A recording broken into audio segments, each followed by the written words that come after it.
ಅಲ್ಲ ಜನರೇ, ನೊಂದಿರೋರು ಜೀವಿಗಳಿಗೆ ಒಂದು ಮಾತು ಹೇಳಕ್ಕೆ ಇಷ್ಟಪಡ್ತೀನಿ. ಸೊ ಲೈಫಲ್ಲಿ ಎಲ್ಲ ಬರೋದು ಕಾಮನ್ನು. ಸೊ ಸೋತೆ ಅಂತ ಹೇಳ್ಬಿಟ್ಟು ಕುಗ್ಗಕ್ಕೆ ಹೋಗಬೇಡಿ, ಅದನ್ನೇ ನೀವು ಗೆಲ್ಲುವ ಮೆಟ್ಟಲ್ನ ಮಾಡ್ಕೊಳ್ಳಿ. ಸೊ ಅವಮಾನ ಇದ್ದ ಕಡೆ ನಾಳೆ ದಿವಸ ಸನ್ಮಾನನೂ ಬರೋದು. ಸೊ ಅದನ್ನು ಅರ್ಥ ಮಾಡ್ಕೊಳ್ಳಿ. ನಾನು ಏನೋ ಆಯಿತು ನನ್ನ ಜೀವನದಲ್ಲಿ ಅಂತೇಳ್ಬಿಟ್ಟು ಸಾಯಕ್ಕಂತೂ ನಿರ್ಧಾರ ಮಾಡಬೇಡಿ.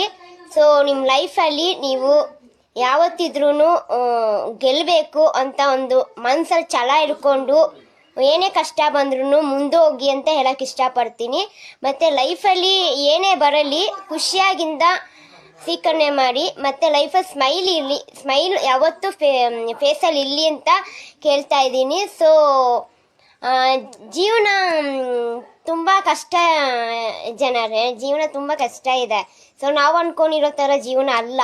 ಸೊ ಜೀವನನ ನಾವು ಎಷ್ಟು ಬೇಗ ಖುಷಿಯಾಗಿ ತಗೊತೀವಿ, ಲೈಫ್ನ ನಾವು ಹೆಂಗೆ ಈಸಿಯಾಗಿ ತಗೊತೀವಿ ಅಂತ ಅದರ ಮೇಲೆ ಡಿಪೆಂಡ್ ಇದೆ. ಸೊ ನಮ್ಮ ಲೈಫಲ್ಲಿ ನಾವು ಏನು ಮಾಡ್ತೀವಿ,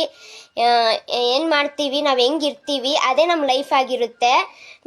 ಸೊ ನಮ್ಮ ಲೈಫಲ್ಲಿ ಏನೇ ಆಯಿತು, ಬೇರೆಯವ್ರು ಏನೋ ಅಂದರು ಅಂತೇಳ್ಬಿಟ್ಟು ತಲೆ ಕೆಡಿಸ್ಕೊಳ್ಳೋಕೆ ಹೋಗಬಾರ್ದು. ಮತ್ತೇನಂದರೆ ನಮಗೇನು ಬರಲ್ಲ, ನಾವಿರೋದು ಹೀಗೆ, ನಾವಿರೋದು ಹಾಗೆ ಅಂತ ಯಾವತ್ತೂ ಅನ್ಕೋಬೇಡಿ.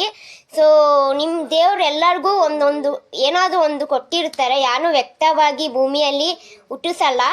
ಸೊ ಎಲ್ಲರಿಗೂ ಒಂದೊಂದು ಏನಾದರೂ ಒಂದು ಪ್ರತಿಭೆ ಆಗಲಿ ಏನೋ ಒಂದು ಕೊಟ್ಟಿರ್ತಾರೆ. ಸೊ ಲೈಫಲ್ಲಿ ಎಲ್ಲನೂ ಕೊಟ್ಟಿರ್ತಾರೆ. ನಾವು ಮನ್ಸು ಮಾಡಿದ್ರೆ ಏನು ಬೇಕಾದ್ರೂ ಸಾಧನೆ ಮಾಡ್ಬೋದು, ಏನು ಬೇಕಾದ್ರೂ ಮಾಡ್ಬೋದು. ಕಷ್ಟ ಬಂತಂತೇಳಿ ಯಾವತ್ತೂ ಸಾಯೋ ಅಂತ ನಿರ್ಧಾರ ಮಾಡಬಾರ್ದು. ಕಷ್ಟನ ದಾಟಿ ನಿಲ್ಲೋವ್ರೆ ನಿಜವಾದ ಹೀರೋ ಮತ್ತು ಹೀರೋಯಿನ್ ಅಂತ ಹೇಳಕ್ಕೆ ಇಷ್ಟಪಡ್ತೀನಿ. ಕಷ್ಟ ಬಂತಂದ್ರೆ ಸಾಯೋರು ನಿಜವಾಗೂ ಅವರು ಬದುಕಿದ್ದು ಕೂಡ ವೇಸ್ಟು, ಮತ್ತು ಅವ್ರು ಏಡಿಗಳಂತ ಹೇಳಕ್ಕೆ ಇಷ್ಟಪಡ್ತೀನಿ ನಾನು. ಸೊ ಏನೇ ಬರಲಿ ಧೈರ್ಯವಾಗಿ ಮುನ್ನುಗ್ಗಿ, ಯಾರಿಗೂ ತಲೆ ಕೆಡಿಸ್ಕೊಳ್ಳೋ ಅವಶ್ಯಕತೆ ಬೇಡ. ನಿಮ್ಮ ಲೈಫು ನಿಮ್ಮಿಷ್ಟ, ಯಾರಿಗೂ ಪ್ರೂವ್ ಮಾಡೋದು ಬೇಕಾಗಿಲ್ಲ. ಯಾರೋ ಏನೋ ಅಂದರು, ಅವ್ರು ಹಂಗಂದ್ರು ಇವ್ರು ಹಂಗಂದ್ರು ಅಂತ. ಸೊ ನಿಮ್ಮ ಲೈಫು ನಿಮ್ಮಿಷ್ಟ. ಸೊ ನೀವು ಹೆಂಗೆ ಬೇಕಾದರೂ ಲೀಡ್ ಮಾಡ್ಬೋದು, ಹೆಂಗೆ ಬೇಕಾದ್ರೂ ಇರ್ಬೋದು. ಲೈಫ್ ಇವತ್ತು ಇರ್ತೀವಿ, ನಾಳೆ ಇರಲ್ಲ, ಓಕೆನಾ? ಇವತ್ತು ಇರೋರು ನಾಳೆ ಇರ್ತೀವಿ ಅಂತ ಯಾವ ಗ್ಯಾರಂಟಿನೂ ಇಲ್ಲ. ಸೊ ಇವಾಗ ನಾನು ಅಷ್ಟೇ, ಇವತ್ತು ನಾನು ಚೆನ್ನಾಗಿ ಮಾತಾಡ್ತೀನಿ, ಇವತ್ತು ಚೆನ್ನಾಗಿದ್ದೀನಿ ಅಂತ ನಾಳೆ ಬೆಳಿಗ್ಗೆ ನಾನು ಎದ್ದೊಳ್ತೀನಿ ಅಂತ ಯಾವ ಗ್ಯಾರಂಟಿನೂ ಇಲ್ಲ. ಸೊ ಇರೋ ತನಕ ಖುಷಿಯಾಗಿರಿ. ಲೈಫಲ್ಲಿ ಏನೇ ಬರಲಿ ತಲೆ ಕೆಡಿಸ್